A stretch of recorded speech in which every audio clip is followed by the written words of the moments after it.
Chairman, ayon po mismo dito sa sinasabi ng COMELEC, halos 1.2 billion pesos daw ang nagastos na para po sa 2025 Bangsamoro Parliamentary Elections bago pa po ito ma-postpone kasunod nga po ng desisyon ng Korte Suprema.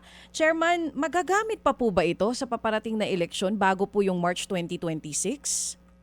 Ma'am DJ, Sir Ted, pagkakasabi po kasi ng Korte Suprema ayon sa kanyang tagapagsalita na yung pong dalawang batas na dapat sana pwedeng pagpapalian kung ano ipapatupad natin sa October 13 ay nabaliwala. Ito po ay unconstitutional.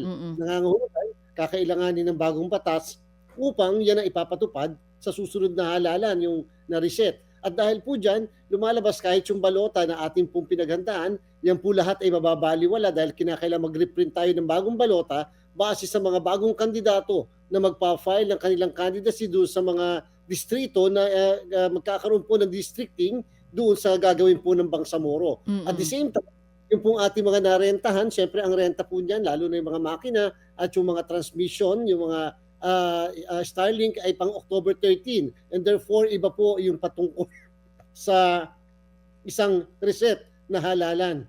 Isa pa po, katulad halimbawa po sa deployment, dahil nakapag-deploy na po tayo ng mga kagamitan, yung po kinakailangan ipabalik natin. Dahil syempre po, masyadong mahaba-haba yung panahon at kinakailangan ay ma-stock muna muli natin yan sa warehouse ng komisyon. So back to zero po tayo. Mga kapatid, brothers and sisters, saan ka pa? Dito na tayo sa totoo.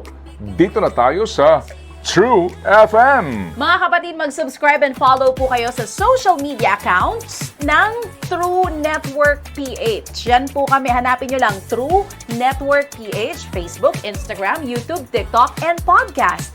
Mapa Apple or Spotify man yan, mahahanap nyo kami. Lahat ng mga napapanood at napapakinggan nyo po sa programa, nasa social media accounts namin yan. So paano mga kapatid? See you sa social media!